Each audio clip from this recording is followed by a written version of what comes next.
The following story has been brought to you by StoriesToInspire.org.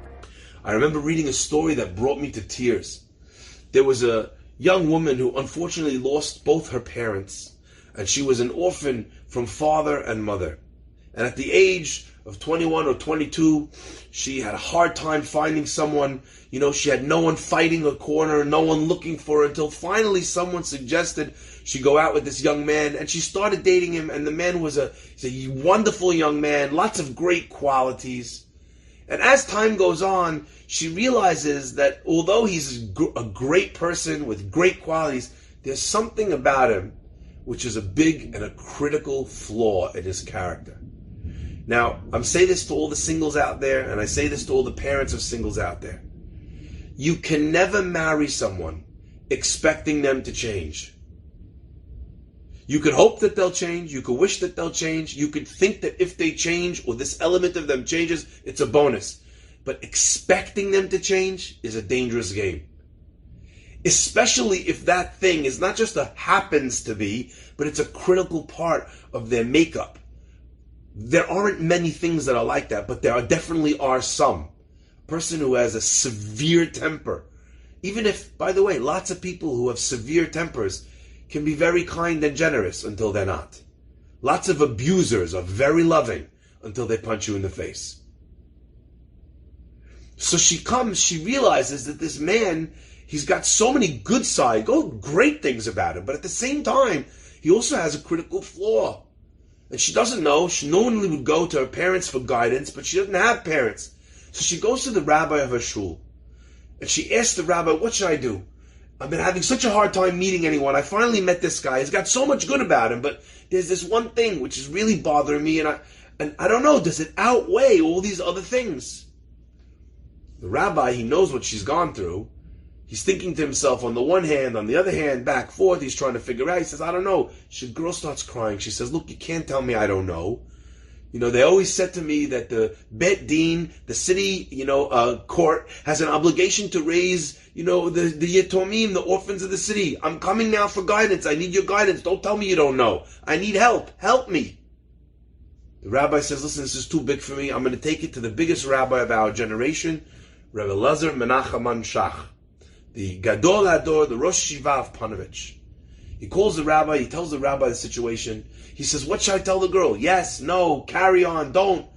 He says to him, you cannot say no.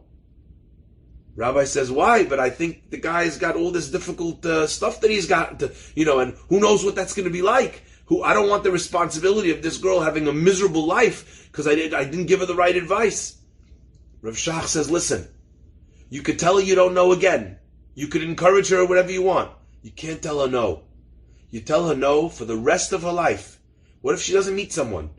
What if she meets someone, but wonders in the back of her head, that guy would have been better. The rabbi told me no. It's his fault. She'll hold it against you for the rest of her life. You cannot say no.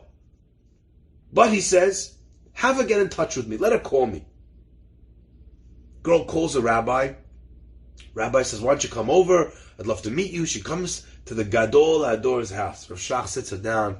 He says, before we start, he says, I heard that you're actually someone who's lost both parents.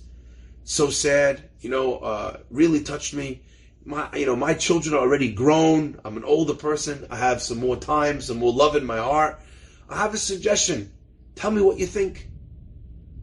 Would you be willing, to allow me the honor of adopting you as my own daughter?